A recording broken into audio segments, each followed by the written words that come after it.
Scripture this morning is from Matthew chapter 15, verse 21 through 28. It's on page 17 of your New Testament Bible if you want to follow along.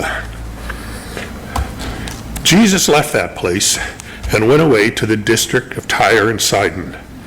Just then, a Canaanite woman from that region came out and started shouting, "Have mercy on me, Lord, Son of David. My daughter is tormented by a demon." But he did not answer her at all. And his disciples came and urged him, saying, "Send her away, for she keeps shouting after us." He answered, "I was only sent to the lost sheep of the house of Israel." But she came and knelt before him, saying, "Lord, help me."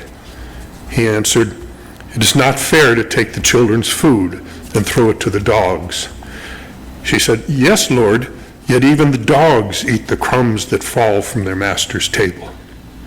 Then Jesus answered her, "Woman, great is your faith. Let it be done for you as you wish." And her daughter was healed from that moment.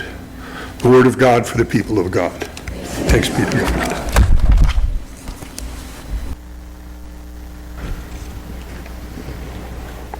Thank you. Okay, well, let's not pretend that that is not an uncomfortable verse. It's okay to just say that. I hope that we can talk through this and come to an understanding of why that might be in the Bible.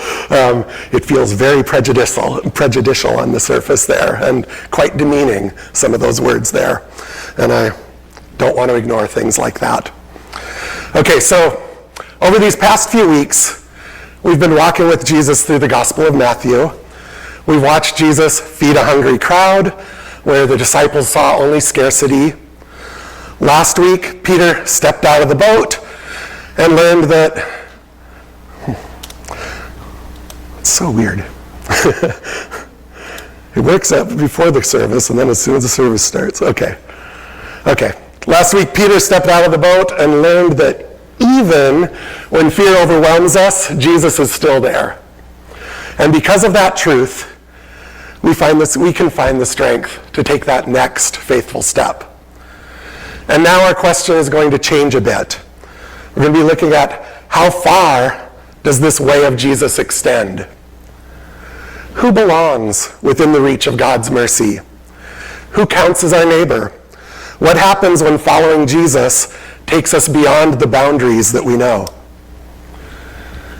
Because Matthew 15, throughout it, it's filled with boundaries. There's boundaries between the ritually clean and unclean, between the insider and the outsider, the Jew and the Gentile, male and female. And throughout the chapter, Jesus keeps challenging the assumptions that hold those boundaries in place. So I love context, so I'm going to bump back to the beginning of chapter 15. Just before today's reading, in those first few verses, there's some Pharisees and scribes confronting Jesus and his disciples, saying that they aren't properly observing traditions of ritual cleansing, ritual washing before eating.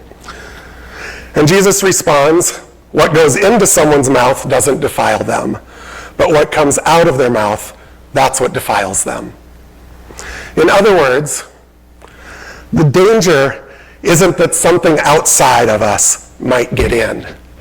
Faithfulness isn't about keeping ourselves safely separated from the wrong people, places, or influences. And Jesus shifts the focus to what comes out of us. Our words, our contempt, the way we treat other people. Those are the things that make us unclean. And then, as we step in today's reading, in verse 21, Jesus does something interesting. He and the disciples, they travel outside of Jewish territory. They travel towards Tyre and Sidon, two cities on the Mediterranean coast. They're predominantly Gentile territory. Jesus has just said that contact with what is outside doesn't make you unclean. And then he applies the fuller meaning of this statement by crossing a rigidly held boundary himself. And there, he meets this woman. The author of Matthew is very deliberate about how he describes her. He doesn't call her a Gentile. He calls her a Canaanite. It's not a word that was really in use at that time. It's an ancient, heavily loaded word, reaching back into Israel's stories of contested land, religious differences, and ancient enemies. In the Gospel of Mark, in Mark, not Matthew, when the same story is told, she's called Greek, a Sino-Phoenician by birth.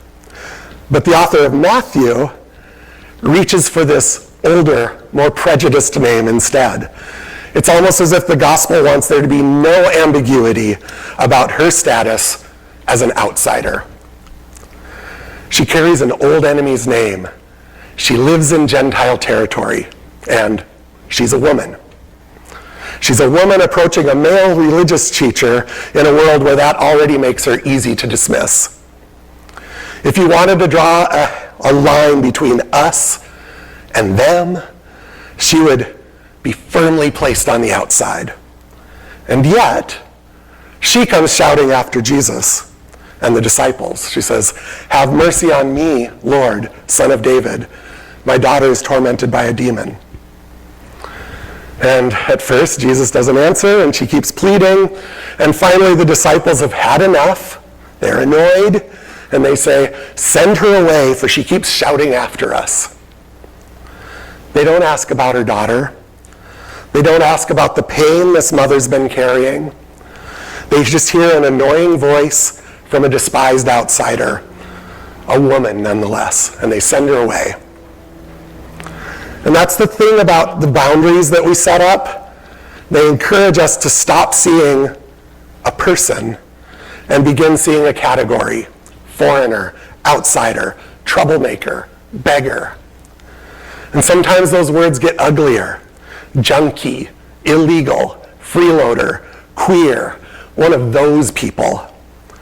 And once we've safely placed someone in an outsider category, it becomes so much easier to ignore their words and ultimately to treat them as less than human. This woman, she refuses to disappear into the category assigned to her. She is a mother fighting for her daughter's life. And so she keeps speaking. And Jesus responds, I believe, to the disciples' misguided request by naming the prejudice, the boundary hanging over this whole encounter. Like he's saying, when he says that, "I was sent only to the lost sheep of the house of Israel." It's like he's saying to the disciples, "I know you're thinking, I was sent only to the lost sheep of the house of Israel." But she is undeterred by these words. She comes closer, kneels before him, so gets right in the way, and says 3 little words: "Lord, help me." So do those words sound familiar? Because last week, we read about Peter stepping out of a boat and into the water, and he became frightened and began to sink, and he cried, "Lord, save me." Now only a chapter later, this woman cries, "Lord, help me." Peter's a disciple. He's traveling with Jesus. He's heard the teachings. He's witnessed the miracles. He is clearly as insider as insiders can be. And this woman is none of that. She's a Gentile, a Canaanite, a woman. And yet, Matthew places these 2 cries remarkably close together. Lord, save me. Lord, help me. The insider and the outsider come before Jesus in almost exactly the same posture of need. And we begin to understand that perhaps the boundary between them isn't nearly as significant as everyone assumed. But then, we come to the part of this passage that I don't want to rush past. It's a verse to struggle with for sure, because it feels like Jesus is responding out of prejudice, out of condescension, like he's othered her. He says to her, "It isn't fair to take the children's food and throw it to the dogs." Ouch. There's no need to pretend that this is comfortable. It isn't. It feels like Jesus is equating this woman with a dog and relegating her to maybe some crumbs beneath the table. I don't think we do this text, this woman, or Jesus any favors by pretending those words don't trouble us. But I want to look at that dissonance in us because I think there's something important happening here, especially when we remember that the disciples are standing right there. And quite often in the Gospels, when Jesus is talking directly to one person, like I'm talking just to Gary right now, but I'm really talking to all of you. Jesus is talking to the one person, but he's really talking to the people surrounding the conversation. So consider that these words, and that earlier line about him being only for Israel, that they're being spoken out loud for the ears of the disciples. It was common in those days for Jewish people to refer to Gentiles as dogs. And the way I read this, Jesus is just speaking aloud what the disciples are already thinking. He's bringing their prejudice into the open where it can be confronted. They think they know who belongs at Israel's table and who doesn't. So Jesus names their unspoken prejudicial boundary. And remarkably, the woman, without missing a beat, she just jumps into it anyway and says, "Yes, Lord, yet even the dogs eat the crumbs that fall from their master's table." She doesn't reject this whole image, though she had every right to. She follows it to its logical conclusion. If there's a table and there's bread, then even within this derogatory image, mercy does reach farther than the boundary that's been drawn. Even the crumbs cross the boundary. She refuses to believe that God's mercy can run out. She sees abundance where they see limits. She trusts a mercy larger than their boundaries. And in response to her understanding all of this so much better than the disciples, Jesus responds to her, "Woman, great is your faith."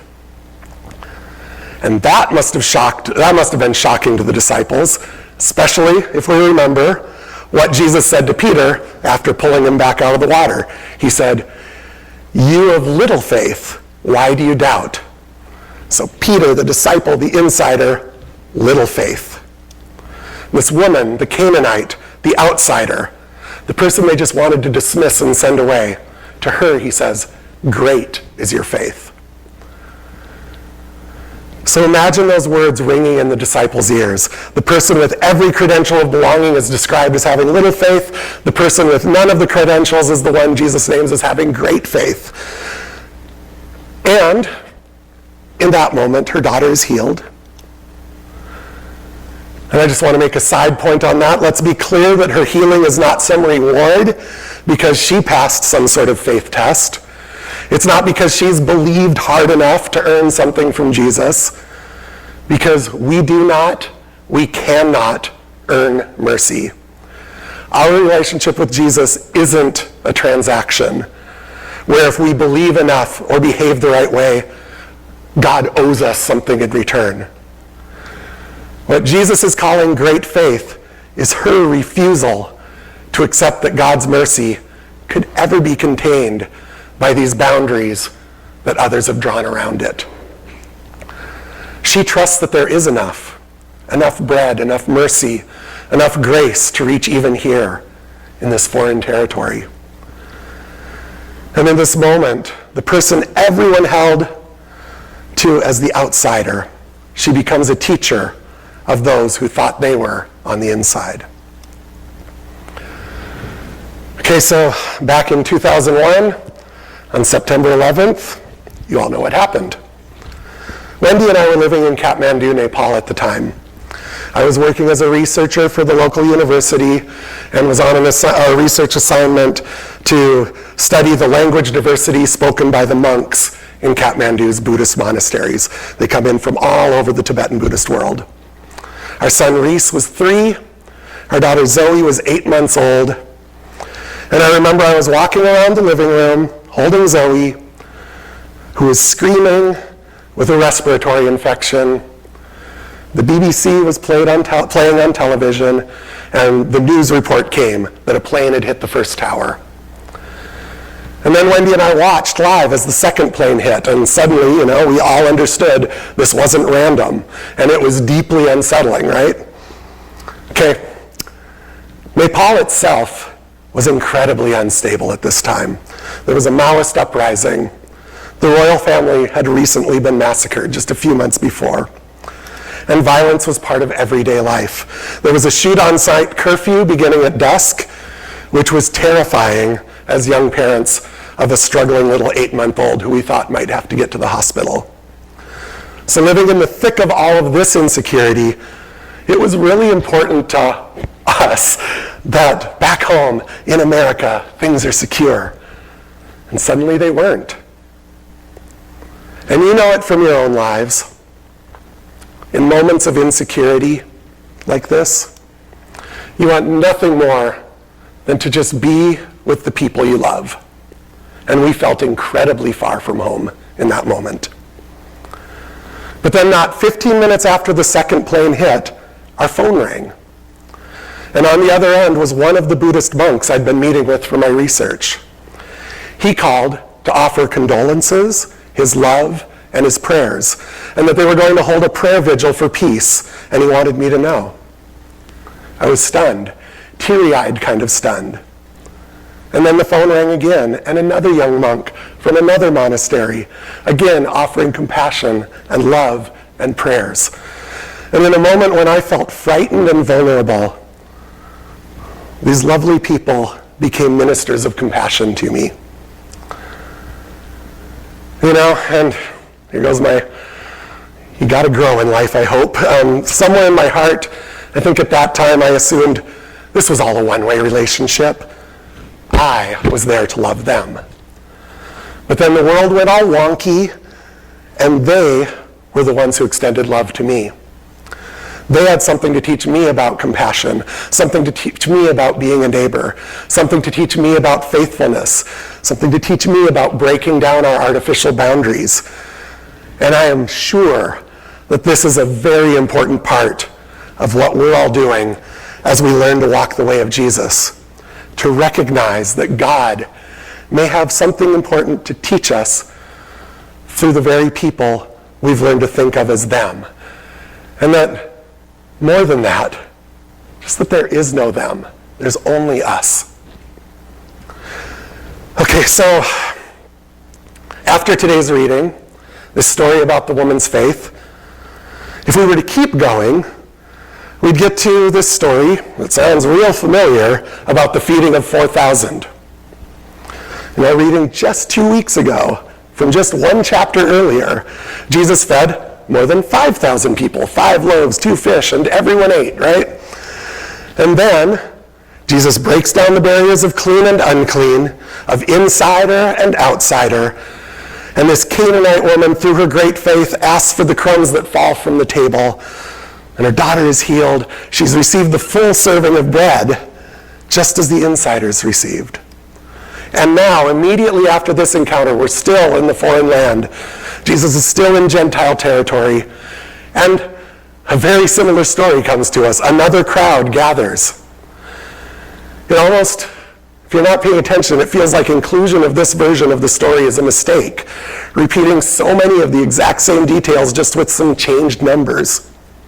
Once again, Jesus takes the bread, he gives thanks, he breaks it and gives it to the people. And once again, everyone eats. But do you see what's happened here? What's changed?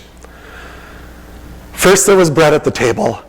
Then this outsider insists that even the crumbs can cross the boundary. And now we're on the other side of the table, of the boundary. We're on the other side of the boundary. And Jesus fully sets another table. There is no scarcity of God's mercy here in this foreign land. And it's not just crumbs either.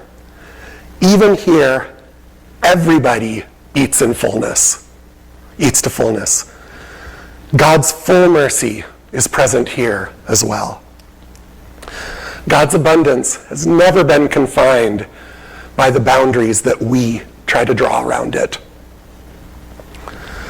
And I believe, we've been looking at the historical context of when the Gospel of Matthew was written.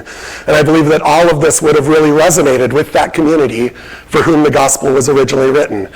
Remember that this book was written sometime after the fall of the Jewish temple, some 40 or more years after the events it describes. And it was written for people whose world had changed dramatically. Jerusalem had been devastated. The temple was gone. Relationships between communities were changing, and Gentiles were increasingly becoming part of the Jesus movement. And again, when communities feel threatened, there's always a temptation to pull inward, to protect what's ours, to draw the boundaries more sharply. We know something about that temptation too. When the culture changes around us, when the future suddenly feels uncertain, when we're afraid there won't be enough, fear tells us to just protect what remains. But the way of Jesus keeps crossing boundaries, breaking down boundaries, eliminating those boundaries. And so that brings us back to this woman. The disciples, they saw a Canaanite, a foreigner, an interruption, someone to just be sent away. But Jesus said to her, "Great is your faith." Matthew 15 asks us to consider whether the person standing on the other side of one of our boundaries might understand something about God's grace that we've missed. But even more fundamentally than what we get out of it, it reminds us that the person on the other side of the boundary is first and foremost a human being, beloved of God, bearing God's image, no matter who they are, no matter what boundary they're on the other side of, what other imaginary boundary we've put them outside. Their dignity is not contingent on our willingness to recognize it. Their place within God's love doesn't depend on our invitation. The Canaanite woman doesn't become worthy when Jesus praises her faith. She was already worthy when the disciples wanted to send her away. She was worthy before anyone listened to her. And part of walking the way of Jesus is learning to see that truth. Our world, it has different boundaries from that time, some the same, some different. I think our boundaries, our big boundaries that we're all dividing on are race, nationality, gender, sexual orientation, politics, religion, the people who grew up here and those who moved here later, the people whose lives make sense to me and those whose lives just don't. It is remarkably easy to imagine that these boundaries we hold are also the boundaries of God's grace. But then, Jesus walks across one. And there on this other side is the woman. She refuses to believe that mercy runs out at the edge of someone else's boundary. She insists that there is enough.